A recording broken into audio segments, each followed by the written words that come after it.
ನಮಸ್ಕಾರ ವಿದ್ಯಾರ್ಥಿಗಳೇ, block ಬೋರ್ಡ್ನೊಂದಿಗೆ frame structure ಅನ್ನು ಮಾಡುವ ವಿಷಯಕ್ಕೆ ಸುಸ್ವಾಗತ. ಈ ಅಧ್ಯಾಯದ ಕೊನೆಯಲ್ಲಿ ನಿಮಗೆ ಇವುಗಳನ್ನು ಕಲಿಯಲು ಸಾಧ್ಯವಾಗುತ್ತದೆ. ಸಾ ಜೊತೆಗೆ portable power circular saw machine, common dovetail joint ಮಾಡುವುದು, ಫ್ರೇಮ್ ಅಸೆಂಬಲ್ ಮತ್ತು ಪೂರ್ಣಗೊಳಿಸುವುದು. ಮಟೀರಿಯಲ್ಸ್, ಟೂಲ್ಸ್ ಮತ್ತು equipments: black board, plywood, portable power circular saw, claw hammer, bar clamps, nails, marking tools, pencil, smoothing plane, sandpaper, fevicol, measure tape, marking gauge, dovetail saw, mortise chisel, drilling machine with bit, wooden screw, screwdriver. Process: folding rule ಅನ್ನು ಬಳಸಿಕೊಂಡು ಅದರ ಗಾತ್ರಕ್ಕಾಗಿ block board ಅನ್ನು ಪರಿಶೀಲಿಸಿ.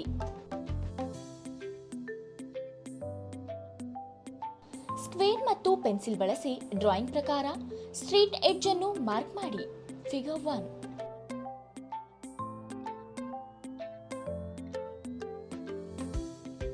Portable power circular ಸಾ ಅನ್ನು ಬಳಸಿಕೊಂಡು drawing ಪ್ರಕಾರ ಎಲ್ಲಾ 4 ಬದಿಯ ಪೀಸ್ಗಳ ಒಟ್ಟು ಉದ್ದವನ್ನು ಮಾಡಿ. Figure 2. Exercise number 1.1.10 150 into 19 into 1200 millimeter. 2 numbers 150 into 19 into 600 millimeter. 2 numbers ಅನ್ನು ರೆಫರ್ ಮಾಡಿ. ಕಾಮನ್ ಡೌಟೆಲ್ ಜಾಯಿಂಟ್ ಅಂದರೆ ಪಿನ್ ಮತ್ತು ಸಾಕೆಟ್ ಪಾರ್ಟ್ ಟಾಪ್, ಬಾಟಮ್ ಮತ್ತು ಸೈಡ್ಗಳ ಎರಡೂ ತುದಿಗಳಲ್ಲಿ ಗುರುತಿಸಿ ಮತ್ತು ಮಾಡಿ. ಎಕ್ಸರ್ಸೈಸ್ ನಂಬರ್ 1.2.36 ಅನ್ನು ರೆಫರ್ ಮಾಡಿ.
ಸರಿಯಾಗಿ ಸ್ಕ್ರೂಯಿಂಗ್ ಮತ್ತು ಫಿನಿಶ್ ಮಾಡುವ ಮೂಲಕ ಫ್ರೇಮ್ ಅನ್ನು ಜೋಡಿಸಿ.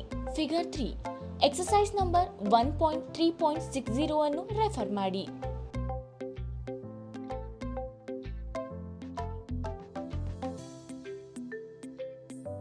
ಫ್ರೇಮ್ನ ಹಿಂಭಾಗದಲ್ಲಿ ನೀಡಲಾದ ಅಳತೆಗಳ ಪ್ರಕಾರ ಪ್ಲೈವುಡ್ ಬೋರ್ಡ್ ಅನ್ನು ತಯಾರಿಸಿ.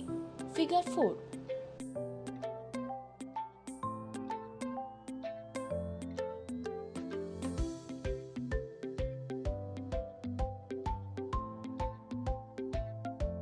ಫ್ರೇಮ್ನ ಹಿಂಭಾಗದಲ್ಲಿ ಪ್ಲೈವುಡ್ ಅನ್ನು ಇರಿಸಿ. ಫಿಗರ್ 5.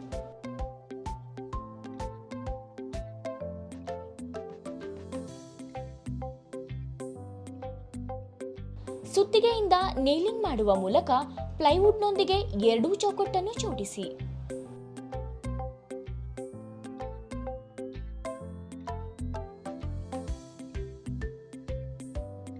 ಸ್ಮೂತಿಂಗ್ ಪ್ಲೇನ್ ಅನ್ನು ಬಳಸಿಕೊಂಡು ಎಲ್ಲಾ ಸರ್ಫೇಸ್ ಅನ್ನು ನಯಗೊಳಿಸಿ.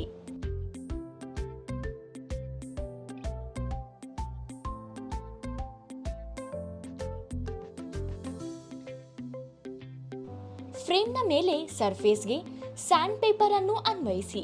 ಫಿಗರ್ 5.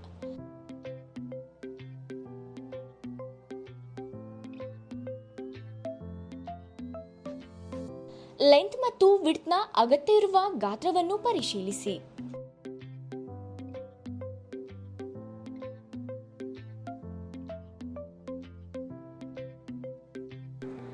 ಈ ವಿಡಿಯೋದಲ್ಲಿ ನಾವು ಸಾ ಜೊತೆಗೆ portable power circular saw machine, common ಡೌಟೇಲ್ joint ಮಾಡುವುದು, ಫ್ರೇಮ್ ಅಸೆಂಬಲ್ ಮತ್ತು ಪೂರ್ಣಗೊಳಿಸುವುದನ್ನು ಕಲಿಯುತ್ತೇವೆ.